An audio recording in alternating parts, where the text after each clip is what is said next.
Over tens of millions of years of forgotten evolution, tiny dormant microbes survived the collapse of their home world. Shielded inside a single weightless rock, they drifted blindly through the deep, freezing dust of an unrecorded cosmos. Eventually, those microscopic travelers crashed into a new system.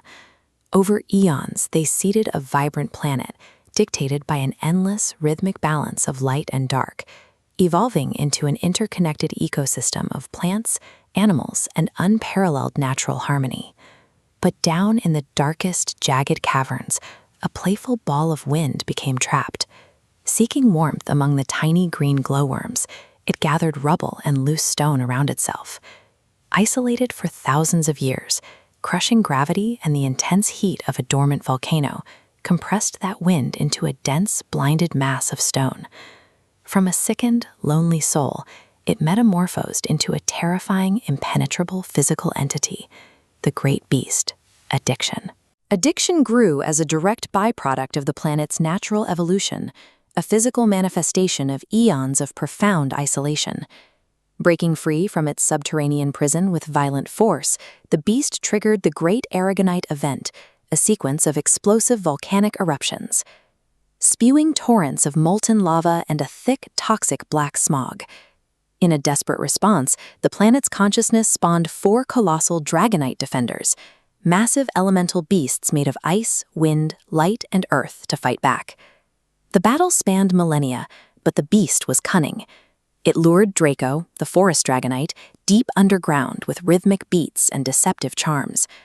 Draco traded his majestic wings and divine magic for frail, mortal human legs.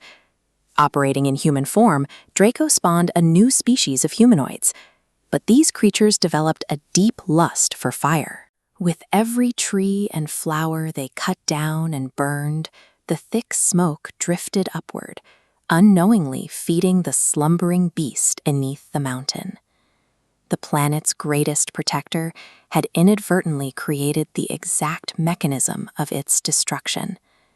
A species designed to thrive was now operating as a global engine, pumping smog straight into the lungs of its greatest predator.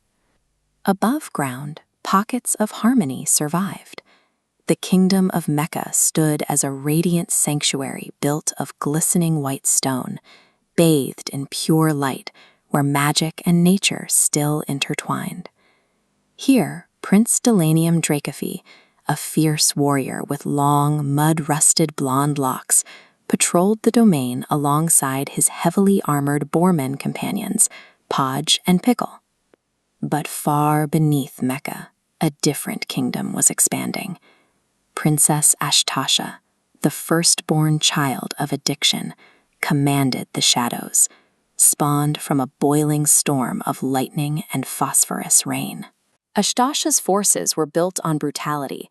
3 young boar piglets, abandoned to the brutal wilderness and hunted by monsters, survived a terrifying underground abyss. Impressed by their savage brilliance, Ashtasha drafted them to command her horde of 100,000 mindless Orcrakai. The war fractured the globe. It took innocent creatures and forced them to adapt to their extreme environments, forging them into hardened generals leading vast armies on diametrically opposed sides of the world. In the outer edges of this war, individual quests pushed heroes to the brink. A blind knight named Sir J-Star tunneled through a suffocating dark forest, dodging black vines that digested travelers into dense yellow dirt. Guided by a magical white raven crow, he tunneled straight into a subterranean den to reclaim his living eyes from a shape-shifting raven mage, violently restoring his magical sight. The violent collision of these magical energies eventually tore a hole through the fabric of space. A deafening, vibrating frequency from an African village bridged this realm to a parallel Earth, where the military sought a rare bloodline capable of traveling between worlds. Guided by an organic quantum computer holding a human consciousness, modern soldiers launched a raid across the rift. They aimed to rescue children abducted by skeletal warriors draped in liquid gold, who crossed dimensions to feast on human fear. Addiction's hunger pulls from these parallel timelines, weaponizing the fear of modern civilizations to fuel a war that spans the entire multiverse. The ancient glowing crystals accurately prophesied the final confrontation, The great beast, addiction, finally erupted from the earth, rising as a breathing, moving black mountain of pure malice intent on burning the crust of the planet. Facing total consumption, the planet triggered its ultimate defense mechanism. Massive green vines clawed away chunks of purple dilithium crystal to form indestructible bones, while King Draco's impenetrable white castle was completely uprooted to serve as heavy stone armor. The heroes of the realm physically merged with the land. Prince Delanium became the pure, courageous heart. A massive rhinoceros man powered its crushing fists, and the formerly blind knight, Sir J-Star, transformed into the piercing, all-seeing eyes of the helmet.